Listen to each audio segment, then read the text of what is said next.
say it's one of those that is relatively safe, especially if you have not got a losing jungle match. Yeah, but one of the games... Good. You're right. Okay, cool. I'm not... Sorry. Yeah. Believe in yourself, Foxtrot. Every point that I built up to me saying I know what I'm talking about, just lost it all. No, I still believe in you. Summoners with the unsealed spellbook, he's got that ghost now. I would like to see whether or not... Oh, he's actually popping it here. Here we go. Goes in. Looking for the chase. Profit. Gets some damage down with the chain rash.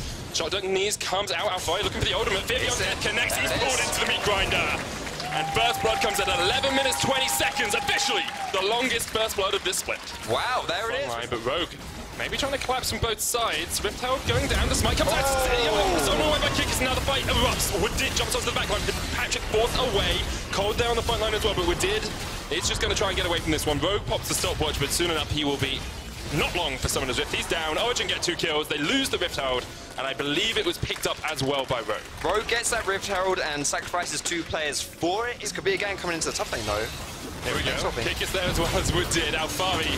Yeah, it's not really going to be able to go too many places. Stunned up, locked down. First kill of the game for Rogue. They get the shutdown on towards the Erlend. They're going to lose the first bar tower here because bot lane only has 1 plate. But he's been doing fine in the 1v1. I mean, he's a little bit of CS down, but he's had some pressure. He helped with that invade into the enemy blue buff. Like, he's been able to do a few things.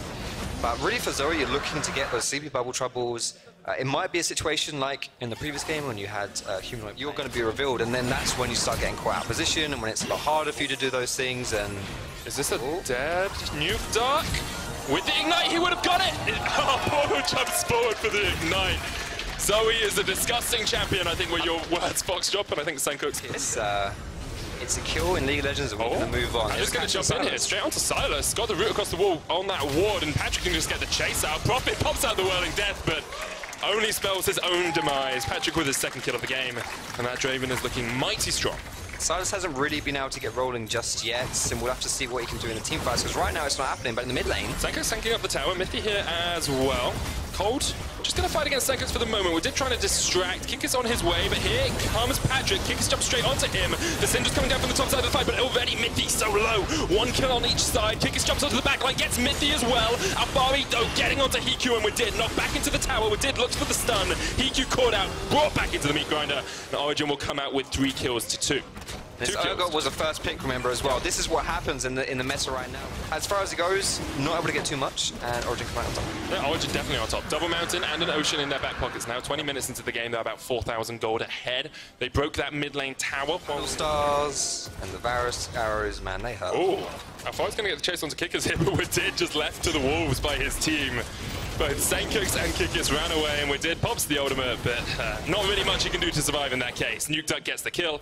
Profit will get bot lane tower, but you have to feel it's a mere morsel of consolidation. More with it. Redemption comes out as well. Sencux actually, they just disengaged. They don't want to fight it. They're going to give up the Baron. Origen secure it. 23 minutes in, they'll take it. Why? And with it, a monumental lead in this game.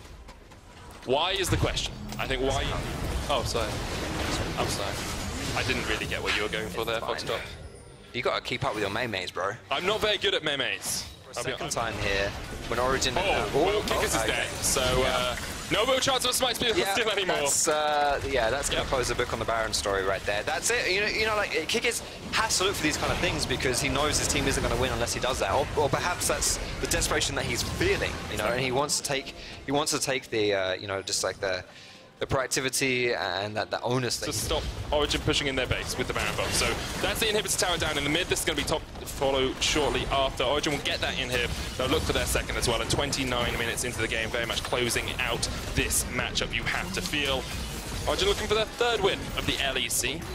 And maybe a route to winning ways.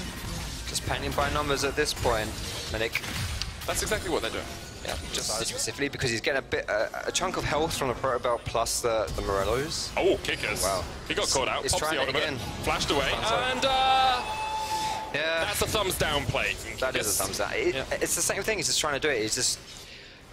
He's looking to find the straggler, to find the lazy player who's not respecting him, who's kind of gone a little bit asleep, just like Alphari has there, and, you know, it's just out of position. But he's not finding it, so he's just finding death. Wadid jumps onto Nukeduck on the back line. Profit and Alphari trading blows, trading ultimates as well. Kold's chasing Sencux up towards the top side of the map, but now HeaQ forced down, lands the piercing arrow, but an X lands straight in his skull. He's done. Profit chased off by Mithy as well. The Ignite into Soul Shackle should be enough.